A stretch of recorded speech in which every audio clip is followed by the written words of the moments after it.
Giant Twisted Fate. I told you, right? You could go for the cold I card. could have gotten Boom, closer, but he now does it's it. just Oh, so good. Bjergsen was not respecting it, and they paid for it. Unicorns of Love, First Blood.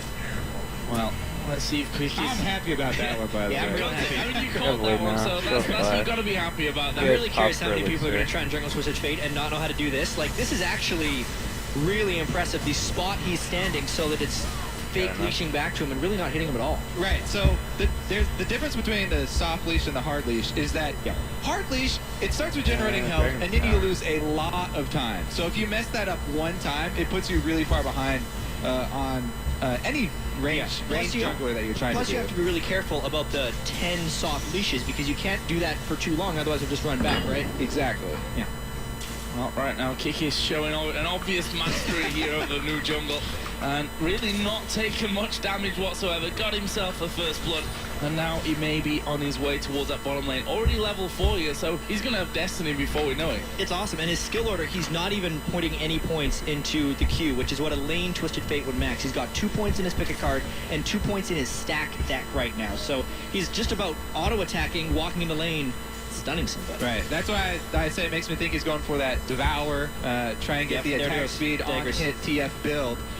And he's going to get it really quickly with that extra First Blood money. I said it's as a snowballing item. That is the way to snowball a jungle Twisted Fate. He's going to get to level 6 really quickly, and then every lane has to worry about him. Oh, Bjergsen might be in trouble here once again. Power of Evil, though, just going in for a bit of harassment. And of course, it was Bjergsen that went down first. Actually picked up an earlier scrying orb here, so he's going to be throwing out that, where is Twisted Fate? Is he coming towards me? What's going on with that one? As Vizzy Chachi going to turn into Mega now. Actually, that lane's very even at this point.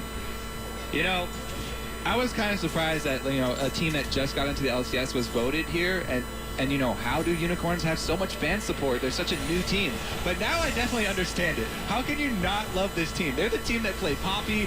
This is the team pulling out Jungle Twisted Fate. Yeah, they played Cassiopeia. You can hear the fans. Like, they definitely already have huge fan support, and it's going to be an exciting EU LCS, I think it bodes. And 1,000 gold ahead of TSM. Let's not forget they're the high seed. America's #1 going into the playoffs, or into Worlds, to be fair. And right now, it's the new boys, Unicorns of Love from Europe, that are showing them a thing or two. Of course, there's still plenty of time for that to all change, for TSM to settle in. They were without doubt, I think we can say safely, the favorites coming into this match. And I want to see if Santorin can match some of this early game jungle presence from Kikis' Twisted Fate. He's behind on his levels. He hasn't even attempted a Pantheon gank or an early dragon, so I feel like he's actually forfeiting a lot of his early pressure by being fairly ineffective. Well, we'll definitely see when both the junglers hit level 6, because they both have that opportunity for That'll be fun. very, very long range ganks. And I feel like deck max on Twisted Fate, by the way. Yeah, it's all for that on-hit build that he's going. But I really also want to see how Bjergsen deals with this, because he was the recipient of the early TF aggression, and he has picked up the early scrying orb as well. I do like that on Xerath, just because if somebody does get super far, you can always find them. But we'll see. He's probably going to hug one side of the river and continue to use it there. Looks like we might be seeing the first recalls here in that bottom lane. Wild Turtle just pushing up with his boomerang, and they will in fact be recalling, and probably Unicorns Love will follow suit straight away. In fact, Wild Turtle deciding to stick around for now, along with Lustboy. They're just going to keep that farm going. Still very, very even. Vardag's got a ever so slight advantage in terms of farm, and we can see that Twisted Fate is actually going top side now. Level 5 must be 5.5, so I think he's been sat on that level 5 for a little while. And then we see how good he is with this Twisted Fate. All right, well, let's go over some normal things here. TSM, pretty decent ward coverage so far. They've got defensive pink set up on that bottom side of the river, so Bjergsen does have one side that he can hug. Plus, they're prepped for the dragon. Not a lot of vision here established for Unicorns of Love. They had a really exciting start there with the Twisted Fate getting off to a nice beginning, but really they're going to have to follow it up. Important first activation of the TF ultimate, because he does have that first blood. He has that experience lead on Pantheon, so there's a small window where they have that global advantage, but probably red buff here going to give Santorin the opportunity to answer. Dang, the small minions have more experience in them. There he goes, yeah. So double level 6 for the junglers. Devour on one too guy. late, He's though. going right away. He's beating him to the punch. Well, Kiki's not? a little bit slow on that one. Dyrus already starting to move back, and you can see the damage that Kikis throws out there quickly. Yeah, but I mean, Dyrus, as I said on Analyst Stats, he's used to being the recipient of ganks. Immediate flash, doesn't take any unnecessary damage, immediately blows that cooldown, and first TF gate nullified. And I feel like TSM is trying to play as controlled a game as possible in fairly uncontrollable circumstances, seeing as they are against the jungle Twisted Fate. Dyrus, though, picked into a very difficult lane, having to go up against Gnar. If TF can actually create more pressure in mid lane to allow Power of Evil and edge on Bjergsen, that kind of hurts the entire Santorin Bjergsen synergy that I've been hearing so much about. It's like, how's Santorin doing on TSM? Everyone I talk to, they say, oh, he camps for Bjergsen and then Bjergsen carries. But I haven't seen that necessarily in this game. I'm waiting for Santorin to get involved. And we'll see what these ultimates are going to be like out of Santorin. There is a blue buff given over to Bjergsen. First bit of synergy that we've seen from those two. Well, as we said, they've established a very good foothold on the bottom side of the map. Really, there's only one ward from Unicorns of Love, is that one pink ward. So we'll see if TSM does end up making a move, sort of positioned around Lustboy and Wild Turtle down there. So Unicorns of Love coming back into that bottom lane. Actually, both AD carries running with the BF sword and Doran's blade. Only difference really being the boots that Vardags was able to pick up, and is still just a couple of CS in the lead. We'll see once this minion wave comes through. It'll be really not a massive difference between the two whatsoever. We also saw Twisted Fate heading back home and has got his enchantment now. He actually had that before his last back, so he's already been stacking it up. He's had the Devour enchantment for a while. The First Blood, not to mention the fact that Twisted Fate gets extra gold when he last hits things, got him to that point all so much faster. So he will be a late game force, so to speak, if he can stand in close range and auto attack, which, to be fair, you generally can't do on Twisted Fate. But yeah, 6 extra Devour stacks right now, so that's an extra 6 damage on hit to go with the 40 base from Devour. Yeah, I mean, we mentioned, how the potential for snowballing with this Twisted Fate, but you're right, it's a very vulnerable champion, auto attack Twisted Fate, and there's so much threat here on TSM. They've got super long range. Rumble and Xerath, that's why we see early magic resist already coming out from Kikis. A jungler, who junglers don't usually buy magic resist till a lot later. Because there's so much long-range magic damage threat for him, he's already preparing for that. So we'll see how well TSM can deal with that back line. Well, if we look at the gold, about 1,500 at this stage. There is Kikis coming through. Actually will be spotted by that ward there from TSM. However, Lustboy coming up the river is going to be caught out here and has to flash away. So no flash on the support, which you have to feel for Power of Evil especially is going to be a juicy target. Exactly. Yes, LeBlanc is pretty good at avoiding ganks right there, but that's a pretty big negative for him. Laning against Bjergsen takes away, I'd say, even more of his kill pressure so much than his escape, because now if he wants to stay safe, he's not allowed to use Distortion aggressively, and it should allow Bjergsen some pretty easy farming. Bjergsen, with that, has been able to put down some damage onto that middle outer turret, and actually that's good. I guess it just go hard. Power of Evil is gonna land there, but Santorin was just around the corner, and Power of Evil not able to push through. Both of them going dangerously low, I'd say, at this stage, and if you just have to look at Summoners from that point then and see the barrier, which could play a big effect along with the flash. Power of Evil needs to be a little careful how close he comes at the back, actually dodging away from the stun, and, well, really well done there to bait in. Santorin as a stun card comes down, there's a hook as well onto Lustboy. Evil and Ultimate coming out, and it is Power of Evil that gets the kill in the end. That was remarkably well done right there to get the stun comboed with everything else. A bunch of really low health people on Unicorns of Love pick up the kill on Lustboy, who had burned the flash, so they actually really make that earlier flash trade, which seemed like a bad thing, trading a mid lane flash for support, but actually turn it into a kill and extend their lead over Team Solo Mid. And they actually got that kill onto LeBlanc this time, so that's going to be pretty big for Power of Evil as well. He has rushed that Morellonomicon, so that was a big point of power for him. Let's see if they can take back control of this river, though, because it's been pretty much TSM control for most of the game. Thresh doing his best. Yeah, Hurley Sang, we actually saw him in that earlier best of 3, not scared to move up into the enemy jungle and make sure that they've got those wards down, and actually got one by the red camp, one by the Raptors as well. And for now, Santorin waiting still, farming himself up, not being really involved, not thrown down that man drop up until now, and we'll see exactly what his idea of pushing these lanes is going to be and where the target will be. As Power of Evil once again going in towards Bjergsen, again manages to get the chains to Prokhoff, and Bjergsen finds himself low for a second, third, fourth time in a row. Yeah, I'm really interested in how Power of Evil is going to continue to play this. Since he beat Bjergsen to the Morellonomicon, he's really punishing him as of now until Bjergsen has another back. And Dyrus is getting ganked once again. He's going to have Flash. Oh, Flash comes in. Actually, the cold card did land, and there's a flash over from Vizichachi. He's going to try and get the kill here. Throws out his ultimate as well. Dyrus in a lot of trouble. Is the damage there to finish off? You have to feel that it is ultimate coming out. Oh, Dyrus is still running away. Meanwhile, Bjergsen's gone down in the mid lane. Dyrus is still alive up there, and Vizichachi actually is waiting for the minions to come through. Dyrus had got rid of them all, and they've backed away. Great escape there by Dyrus, in all honesty. I thought Vizichachi was going to close out that kill once he was able to get the wall stun from the Gnar ultimate. And yeah, we're going to have to get a replay of that mid lane fight, because Power of Evil being able to solo Bjergsen is tremendously potent. Yeah, we can see he had been trying all game, just going in, bursting down every single time. They finally got some ward control on the side as well. So he had the confidence that Pantheon was not here to counter gank. And you can see he goes double W's for his distortion there, just to close the distance. I feel like that was Bjergsen just underestimating Power of Evil's damage, because he landed a point-blank stun onto him and still got burst down because Power of Evil just landed his spells and knew the damage numbers better.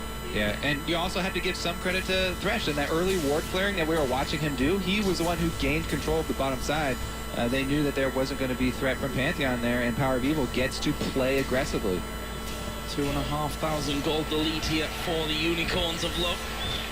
This is, I mean, we've not really mentioned it up until now, but it is at the end of the day a North America versus Europe battle, which definitely a new one for the cards. As we see Santorin down on that bottom lane, he's actually recalling right now though. And you know, since we were wondering about these junglers, any jungler that has Devour is happy in a farm game like this. If both of them are farming really heavily, then the Pantheon is definitely the one missing out here. And Kikis is pretty happy with the way that this game is going. He's almost the second item here. I'm actually really happy with the way Unicorns of Love constructed this team composition against a first pick Pantheon. Oh man, I'll say after Power of Evil kills Bjergsen again. Yeah, one more auto attack. Oh, the Q will finish him off, and Power of Evil. That was a question that Shox asked earlier on to the manager, the coach of Power of Evil, and well, we're seeing it right here. Power of Evil is dominating him lane. Not only was the coach really confident in Power of Evil's ability to deal with Bjergsen, but Power of Evil, when he said, what did they want out of this tournament? He was like, yeah, we just wanted to win so that we could get to play TSM so I could play Bjergsen. And he got his wish, and he is performing very admirably. Oh, that hook actually going through their spell shield will block out some damage, and it doesn't really matter. It's going to be the dragon going down. Vizichachi going to get transformed, but didn't follow through. Dyrus, a good 30 CS behind now in that top lane. Obviously was, I'd say, pretty lucky at this point not to have died as well. Yeah, and it looks like Unicorns of Love continue to take control of this game, specifically through the mid lane of Power of Evil, but the success that they have had isn't just about the performance of Power of Evil or even the early gank by Kikis. It goes all the way back to the pick and ban.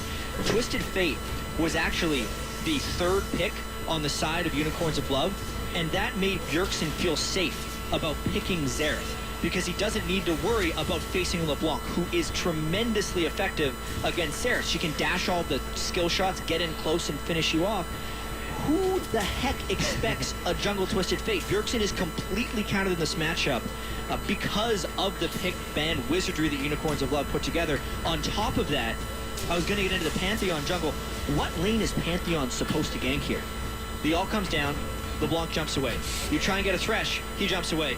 maybe this one, but he's pretty tanky. He is pretty tanky, but the Lost Boys there as well. They throw the exhaust in, and Vizichachi is in a lot of trouble. 3 men on top of him. Santorin will actually pick up his first kill here on TSM, and their first kill of the game. Meanwhile, Bjergsen taking a lot of damage. Will Parabeetle get the cooldowns back? Yes, he will. Finishes off. Twisted Fate actually uses ultimate there as well, and has gone top lane to pick up a kill onto Dyrus. 2 kills simultaneously on the board there for Unicorns of Love. And this is another thing about people going away from building Athenes. No magic resist in the mid lane. Oh, he's good. He's been circled. Oh, Stun actually going down. Flash through Kikis. He's going to turn this one around. Gets the kill. It will be traded off though. Hey, it's worth it right there. You knew that's what Santorin was thinking there, trying to block the turrets with his shield and avoid Kikis, but he throws out so many auto attacks, you only get to block one, and then he can't always get the turrets if he's landing the right autos. Well, there's Hillisang as well, trying to stop Wild Turtle from going home. It means that this turret is gonna fall as well. That was Vardag's finishing off, and that's the second one of the game for the Unicorns of Love. 5,500 gold. Their lead here as we approach the 20-minute mark of this game. Looking very, very good for the new boys in the European LCS. Yeah, so what they definitely need to do now is bolster their vision control inside the jungle. They've got an extremely fed LeBlanc right now. All that you need when you have a LeBlanc this fed is that you just have to get some vision control, because it makes TSM have to play really, really scared. The probability that you can get picked off and 100% by that LeBlanc is really high for pretty much everybody except maybe Turtle, because he has Spell Shield. Well, we'll see how much that actually helps him out in the grand scheme of things. Wit's End is done, by the way, for Kikis on Twisted Fate. Vardag's being cheeky here, trying to steal away that red buff. Skrynov does come down. He needed one more auto attack there, I think, as we see them again moving towards Dyrus in this top lane. Vizichachi a little bit low. There's the ultimate out of Dyrus, and it's going to stop any pressure of a kill, but they'll lose the turret, the third one, if I could count, of the game. Yeah, just a lot of control here by Unicorns of Love, but a slight vulnerability opened up. TSM saw 3 top, trying to take a mid-turret. Nice little turnaround. We'll give them a bit of gold back as the Cullen comes out. Maybe slightly too late there. Would have wanted to get down, although you have to feel that turret was going either way, even if they'd have had to tank up a couple of hits from it. So, why does that leave us? 7-2 in kills, spread between Twisted Fate and LeBlanc. We'll see if TSM can really fight this. I mean, at this point, can they even fight them? You look at the item disparity there. Maybe. If they can get a good rumble ult down and Santorin could somehow close during a right team fight, then yes, they could fight them. But honestly, that's not going to happen with the way Unicorns of Love is playing. They're getting the picks where they need them. LeBlanc can solo anyone, and honestly, Kikis kind of can too. Yeah, so it certainly is dangerous because both teams have these global ults for their junglers. I mean, if TSM could find a numbers advantage engaged, then they have a lot of long-range damage, as we went over, that they can use to capitalize on that and actually finish off a kill. You know, either Dyrus or Xerath just being in the area of a small skirmish would help, but they would probably have to catch Unicorns of Love off guard at this point. Vizichachi going back into his top lane to get that farm before surely returning to the Tribush and getting rid of that ward that's just gone down. There is Kikis getting the wards, maybe, if they go over that one there. They do finally spot that one, and that will indeed be vision again, cleared out by Unicorns of Love.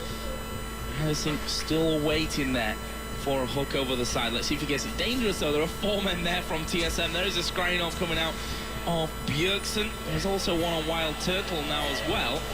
But yeah, they're spread here, UOL. They need to possibly react to TSM's push or not. They've backed off. There's 35 seconds till Dragon. That's where it's all going to be about. In a controlled team fight, because the Sivir Giant, the way TSM has built their composition here, they can still have a chance at a comeback here. But if they don't have vision control, which they do not, and they can't get into that choke cleanly, then they have no chance.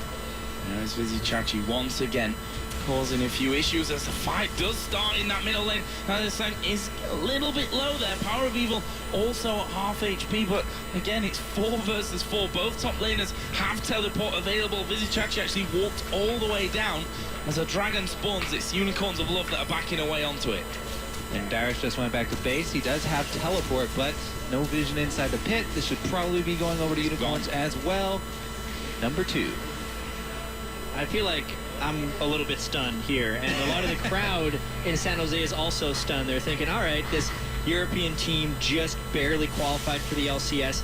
Yeah, we saw them earlier today. They did okay against Lion Gaming. Everyone's talking about TSM being the favorites for this tournament, and they just completely mind game them in picks and bans, and they're executing this Twisted Fate and LeBlanc combination together so well. And that's what I said at the end of that first game today. Yes, Unicorns of Love didn't look amazing in their victory over Lion, but what were they saving for the semi-final against TSM? And so far, well, obviously the Twisted Fate pick completely mind gaming them out of the picks and bans, but overall they've just looked a lot stronger up until now. We have to say it at the same token though, that it wasn't the early mid-game that looked troublesome for Unicorns of Love.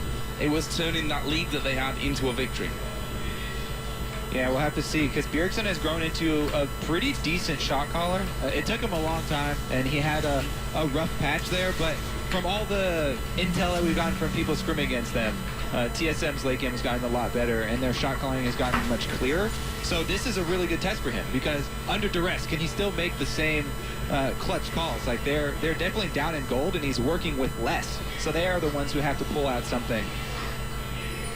Oh, pink ward down. Double ward from TSM over the top there, and actually one of them will be cleared out. Second one will follow here shortly as well.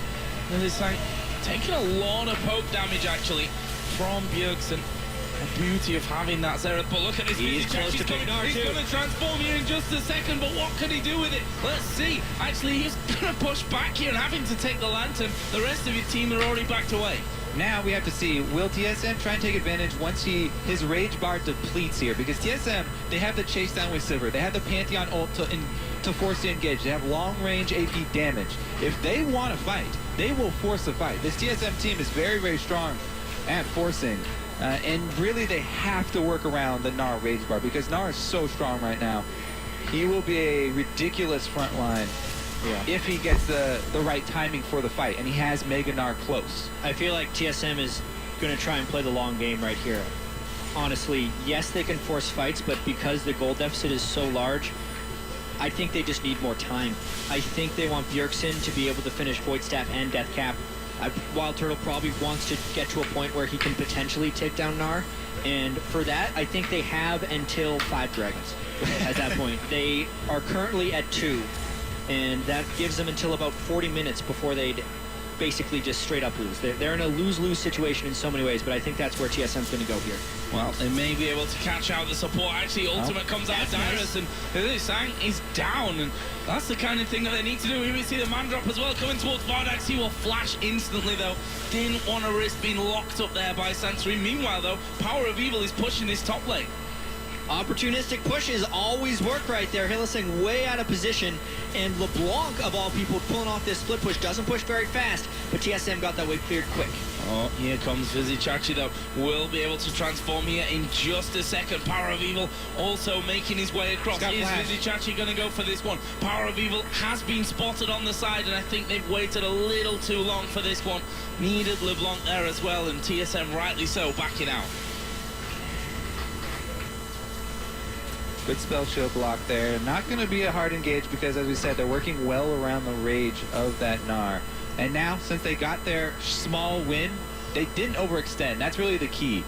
Because it's very easy for this team, even when you're behind like that, after you get a kill, that bloodlust that goes through you, to overextend afterwards. TSM pull back, rightfully, and they're able to defend their turret. Let's see if they can actually swing bottom, though. Unicorns of Love making a strong move. Yeah, they need to get down there quickly for this one. There will be a 4-man team. There's the shield out of Lost Boy, but I think they're going to have to give this one up. Already down to half HP. Turtle's going to come in, and it just won't be enough for them. A nice little play of the map there by Unicorns of Love. It allowed them to get wards down on that bottom side while they went as well. Ooh, and LeBlanc with DFG completed as well. So much burst potential here from Power of Evil. You have to be really, really careful, even defending under your turret, because she can pop really quickly and just get a large chunk of damage on a single target to force you out of the fight. Let's not forget how farmed Kikis actually is. The amount of magic resist he has with that on-hit build, 165 MR with 2,000 health. If you're Bjergsen or Dyrus right now, that's kind of a tank. that can duel you really easily. The only person that I think stands a chance against him in a 1v1 is Wild Turtle. And even then, if his spell shield is down, when the Twisted Fate decides to go in, it could be rather devastating. We were really curious about how this Twisted Fate was going to transition. Because, yeah, he's a really short-range auto attacker, but if he stacks MR and can somehow avoid the physical damage, you know, kind of engaging after Santorin engages so he's not in range of Pantheon stuns, he could actually perform decently in the midst of a team fight. Well, he massively outscales Pantheon, just tremendously, especially with Devour already. Can't see how Last many I stacks, saw but it was around 30. He's probably have 41 now. He's from here on out, especially, he is just going to continue to outscale that Pantheon. We saw that TSM trying to set up a trap to lure in the Unicorns of Love, and makes sense. 10 seconds until the next dragon comes up. You expect that they might wait until dragon number 5. We'll see. TSM actually moving down there already. Well, if they can get vision control, which they kind of have, then they're not at as much risk for a LeBlanc assassination. But boy, 8,000 gold coming into this one. They're going. Oh, there's a Rumble ultimate, and really catching Vizicachi a little bit, taking him down to half HP. There's a calling Power of Evil. Will try and dive in. They didn't really get much damage off. Making our Power of Evil actually using his ultimate there. That's a good Howling Gale coming through. Kikis is going to turn around. Power of Evil comes back in, but he's exhausted. It's Dyrus that were their first target. They managed to get that kill. Power of Evil surviving off the other side. Kikis flashes in. There is Vizicachi. Gets the 4-man ultimate as well. And now Bardix comes in. What more can they get here? TF once again into the back line. It's only Lost Boy left alive. He'll be closed down. Power of Evil should be able to finish this one off. And there it is. And it is an ace for the Unicorns of Love. A triple kill going over to Power of Evil. And they didn't even lose one man. And that is going to be the dragon on top of it. What a fight from Unicorns of Love. The beginning of the fight was actually played pretty well by TSM. They played around the rage bar really well, kiting back when he went into Meganar. But then Dyrus got a little bit too far out front, got caught. This is going to be not only dragon, but another turret here and a large minion wave on the top side of the inhibitor turret. And it's chain stuns too, so once you get caught in a position for a little while, you're basically dead. Twisted Fate stun, LeBlanc tether, as well as the Thresh Hook can all be comboed in, and even though they played around the rage bar, because of the extended stuns, they overstayed, and Vizicachi got a great gnarl. Yeah, so I thought they were going to look for a Rumble ultimate in the corridor. Right here it seemed all right, but it's already down. The Rumble ult was already down. Great exhaust on Power of Evil at the start, but it's the chain stun onto Dyrus that ended up keeping TSM in this fight longer than they should have been. And then here's the beautiful flash in. Oh, no, he didn't even have to flash. Yeah, he did. There it is. The hop that flash gets everybody with that Gnar CC. And that's the biggest bonus that you get for picking Gnar. TF again, as you said, so much continued chase there for this team. Not going to be able to get away.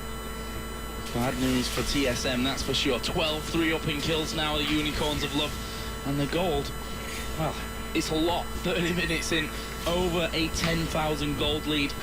What are Unicorns of Love going to do now? They've got not quite full vision control. There's a ward from TSM inside of that Death Brush, so Baron, I don't know, always a risky play. Well, we've seen today already that, well, funnily enough, against the Xerath, that you might always have a few little issues with that, but Unicorns of Love are trying it, doing it right here, getting the wards down on the top side of the TSM jungle. Against the 0-5-0 Xerath, that's with true. the Morellonomicon Void Staff only. It's going to be really hard for Bjergsen to even get in position close to that Baron. And they can't check because of LeBlanc. That's the biggest thing. If anyone goes to try and get a ward right now. Yeah. Oh, sure down not. This could be bad. Unicorns of Love say no, evacuate, evacuate as we do see the colors. Here's the man drop coming down. Flash again over the wall. Xerath ultimate. All three charges landing.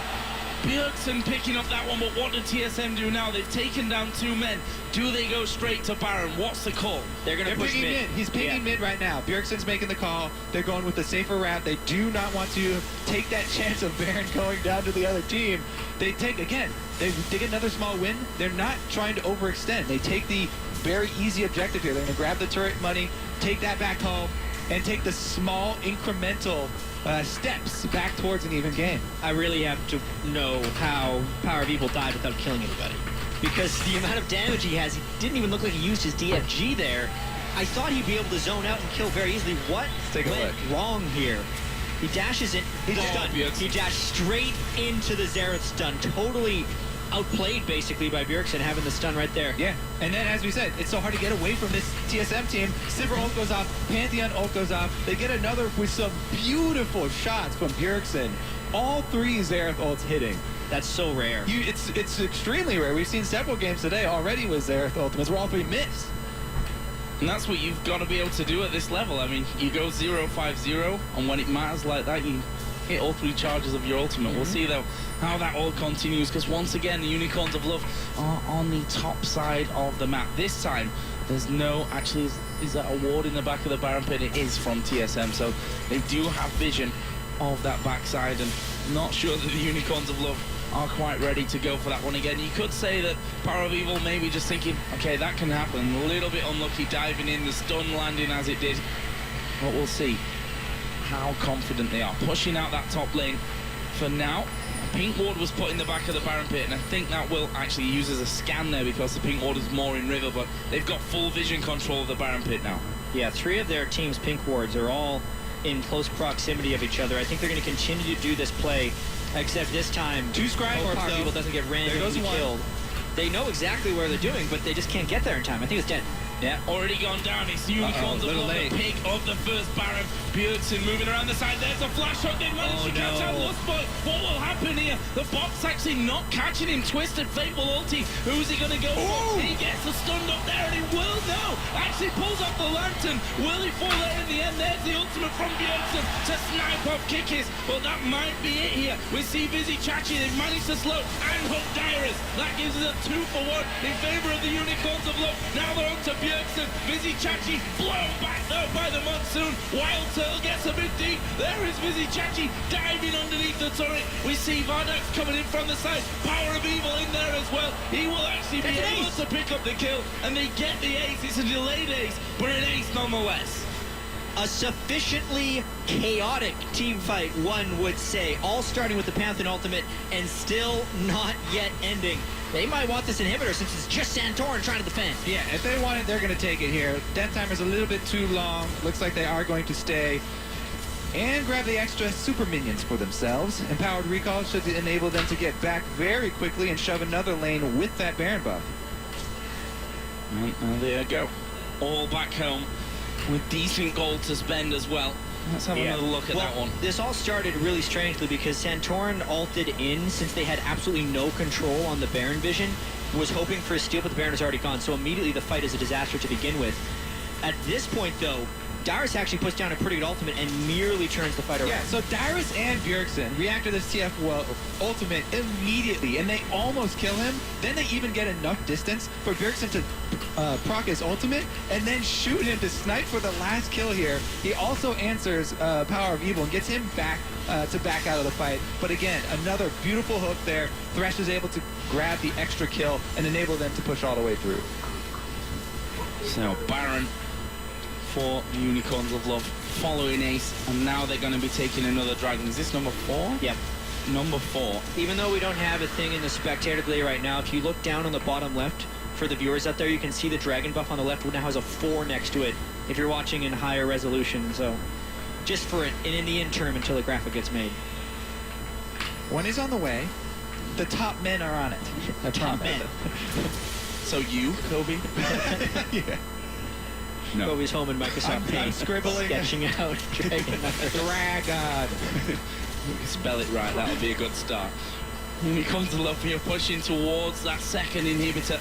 Sign down the bottom lane. Power of Evil again diving in, trying to get that damage into the back lines. Will TSM be able to hold on to this turret? Well, it's going to be tough work for them because they have Gnar splitting, and splitting with Baron buff, plus their supers Two of coming those up the big middle. siege minions that are going to do their work. Yeah, it's just really... These inhibitors, they're all going down. Yeah, that one is gone. No real answer. Dyrus did try and get away. There's a GA there as well for Vizzy Chachi, so Dyrus probably doesn't have much chance of stopping this inhibitor going down. Meanwhile, the rest of the team, all the Unicorns of Love, are still pushing that bottom lane out as well, and this is going to possibly be all 3 inhibs going down. Yeah, here's the thing about the Empowered Baron minions. They can't get in range to clear the cannon, and they're already down 2 other inhibitors.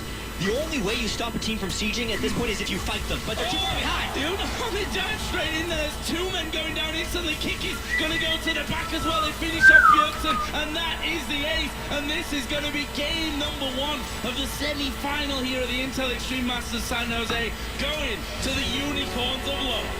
Hey, beginning of the day, talking about how important the new jungle plus mid control is. Yep.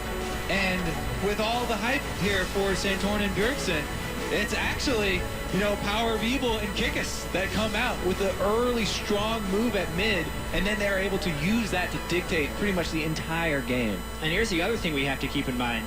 We are in the off-season, even for Team Solo Mid, who was a team that attended the World Championship. It has been a long time since they've played in an LAN event like this, so the element of rust does kind of sneak in. The fact that Unicorns of Love had those 2 games earlier against Lion does make them a little bit looser, but honestly, it was the pick ban outplay. There's a lot of work for the coaches here, and especially since they've got Loco, up there with the team now. He's going to have to be able to deal with the pick and ban phase at least next time around. Well, you only get surprised by Jungle Twisted Fate once, but now they can't be safe with who they pick in the mid lane because they actually don't know, any range champion can now be a jungler apparently for Kikis. And do you get rid of Nahu? That's the second great